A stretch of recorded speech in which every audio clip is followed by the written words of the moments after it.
लोकशाही मूल्ये अधिकाधिक खोलवर रुजवण्यासाठी 1992 साली भारतीय राज्यघटनेत एक अत्यंत महत्त्वपूर्ण दुरुस्ती करण्यात आली आणि ही जी दुरुस्ती आहे 73वी 74वी घटना दुरुस्ती आणि याच्यानुसार स्थानिक स्वराज्य संस्थांच्या निवडणुका मुक्त, निर्भय आणि पारदर्शक वातावरणात पार पाडण्यासाठी प्रत्येक राज्यात एक निष्पक्ष व संविधानिक राज्य निवडणूक आयोगाची स्थापना करण्यात आली.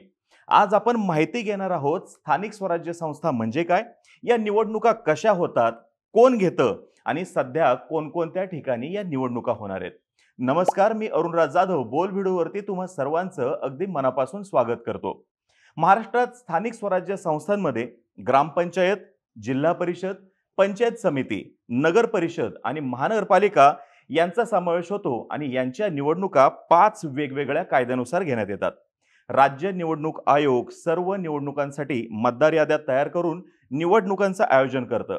राज्य निवडणूक आयोगाचे प्रमुख जे असतात ते असतात राज्य निवडणूक आयुक्त आणि आयोगाचं कामकाज विभागीय पातळीवर विभागीय आयुक्त, जिल्हा पातळीवर जिल्हाधिकारी आणि महानगर पातळीवरती आयुक्त यांच्या मार्फत पार पाडलं जातं. एक महत्त्वाची गोष्ट सांगतो, लोकसभा, विधानसभा आणि विधान परिषद यांच्या निवडणुका ज्या आहेत ते इलेक्शन कमिशन ऑफ इंडिया घेतं आणि स्थानिक स्वराज्य संस्थाच्या राज्य निवडणूक आयोग, त्याच्यामुळे ते वेगळं आणि हे वेगळं हे समजून घ्या.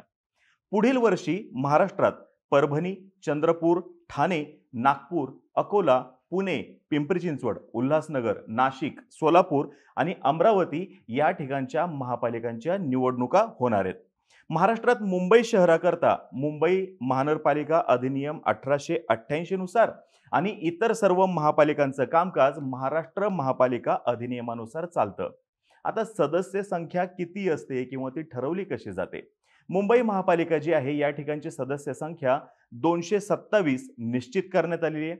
बाकी महापालिका ज्या आहेत त्यांच्या इथं एकूण लोकसंख्या किती आहे किंवा एकूण मतदार किती आहेत याच्यानुसार ह्या सर्व गोष्टी ठरतात. आता बघा, 3 ते 6 लाख लोकसंख्या जर का असेल त्या महापालिकेच्या क्षेत्रामध्ये तर किमान 65 सदस्य संख्या असते. 3 लाखाच्या पुढे लोकसंख्या जशी वाढत जाते तसे प्रत्येक 15,000च्या लोकसंख्येमागं एक अतिरिक्त सदस्य वाढत जातो.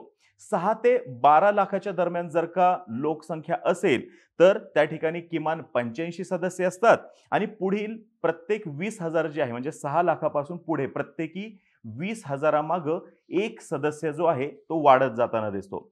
ज्यावेळेस 12 ते 24 लाख इतकी त्या ठिकाणी लोकसंख्या असेल तर किमान 115 सदस्य असायला पाहिजेत आणि 12 लाखापासून पुढे प्रत्येक 40,000 लोकसंख्येमागं एक अतिरिक्त सदस्य वाढत जातो आणि ज्यावेळेस लोकसंख्या 24 लाखाहून अधिक असेल त्यावेळेस किमान 145 सदस्य असतात आणि 24 लाखाच्या पुढे प्रत्येक 1 लाखामागे एक सदस्य वाढताना आपल्याला दिसतो. आता एक महत्त्वाची अजून गोष्ट सांगतो ती म्हणजे ही, की या निवडणुकीकरता भारत निवडणूक आयोगाने बनवलेली विधानसभेसाठीची मतदार यादी वापरण्यात येते.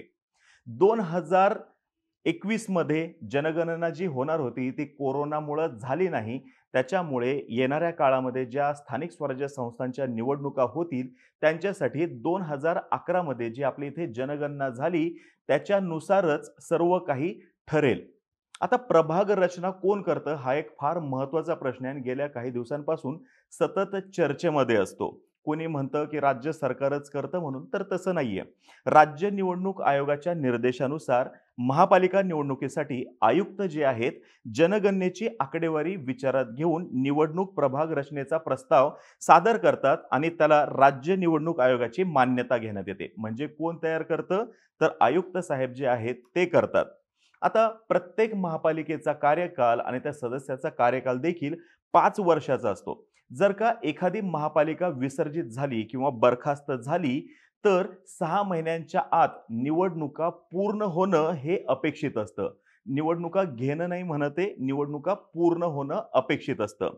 जर का त्या महापालिकेची बरखास्ती किंवा विसर्जन जर का केलं तर 4.5 वर्ष कंप्लीट झाले आणि त्या महापालिकेचं विसर्जन केलं तर निवडणुका घेणं बंधनकारक नाहीये, कारण की पुढे हार्डली 5 ते 6 महिने शिल्लक आहेत. मिनिमम कालावधी जो आहे निवडणुका घेण्यासाठी हा 6 महिन्यांपेक्षा जास्तच असला पाहिजे. अजून एक महत्त्वाची गोष्ट सांगतो, जर का जागा रिक्त झाली किंवा पोटनिवडणुका झाल्या, तर निवडून आलेल्या सदस्याचा कालावधी हा महापालिकेचा जितका कालावधी आहे, तितकाच असतो. नाहीतर असं होईल सपोज पोटनिवडणूक झाली, महापालिकेची स्थापना म्हणजे ती निवडणूक झाल्यापासून 2 वर्षानंतर. मग तो सदस्य निवडून आला 2 वर्षानंतर. मग त्याला 5 वर्ष द्यायची का 3 अधिक पुढच्या महापालिकेमध्ये 2 असं नाही. महापालिका 3 वर्षानंतर जर का विसर्जित होणार असेल, तर त्या सदस्याचा कार्यकाल हा तिथपर्यंतच असतो, हे समजून घ्या.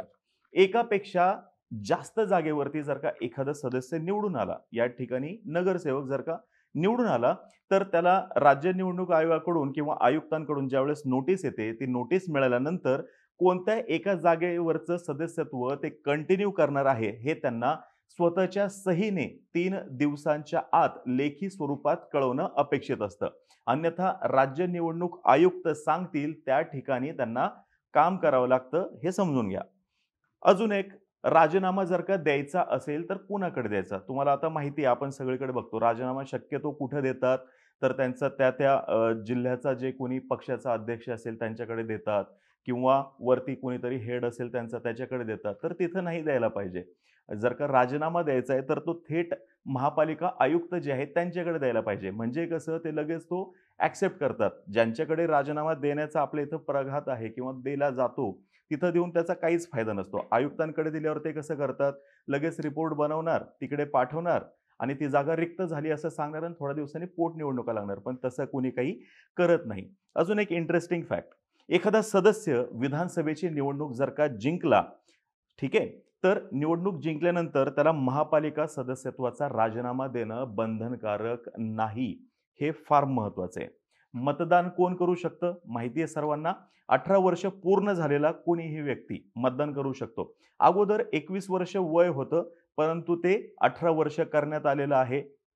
कैदेत असलेली एखादी व्यक्ती मतदान करू शकत नाही. आपल्या प्रतिनिधीला मतदान करण्यासाठी पाठवू शकत नाही. आपल्या इथं तशी कोणतीही तरतूद करण्यात आलेली नाहीये. आणि जर का निवडणूक लढवायची असेल, तर त्यासाठी वयाची 21 वर्ष पूर्ण असणं अपेक्षित आहे.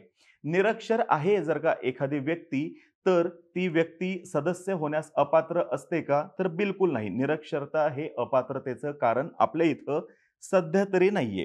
राज्य निवडणूक आयोग स्वतंत्र आहे आणि त्याच्यामुळं कोणत्या दिवशी निवडणुका घ्यायच्या हे राज्य निवडणूक आयोगच निश्चित करणार. सध्या जे आपल्या इथं चालू आहे चर्चा, की निवडणुका पुढे ढकलायला लावूत, हे करू, ते करू, तर तसं शक्य नाही. कारण की राज्य निवडणूक आयोग ही घटनात्मक संस्था आहे. घटनात्मक संस्थेला निर्देश देता येणार नाहीत. ते जे ठरवतील त्याच पद्धतीने ह्या निवडणुका होतील आणि हे समजून घ्या.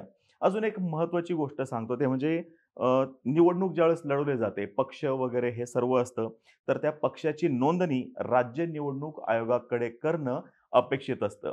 खूप सारे उमेदवार हे अपक्ष म्हणून देखील रिंगणामध्ये उतरतात आणि त्यांना देखील चिन्ह वाटप करतात. मग चिन्ह वाटप करत असताना फर्स्ट कम फर्स्ट बेसिसवरती त्याच्या आवडीनुसार अशा पद्धतीने हे चिन्ह वाटप केलं जातं.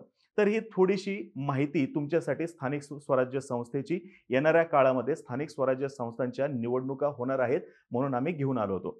तुम्हाला ही माहिती कशी वाटली हे खाली कमेंट बॉक्समध्ये नक्की सांगा. याच्याविषयी अजून काही माहिती तुम्हाला जाणून घ्यायची असेल तर तसं देखील आम्हाला कमेंट बॉक्समध्ये नक्की सांगा. तोपर्यंत बोल भिडू या आपल्या YouTube चॅनलला लाईक करा. आम्हा सर्वांचे व्हिडिओ जास्तीत जास्त लोकांपर्यंत पोहोचवा आणि चॅनलला सबस्क्राईब करायला तेवढं विसरू नका. धन्यवाद.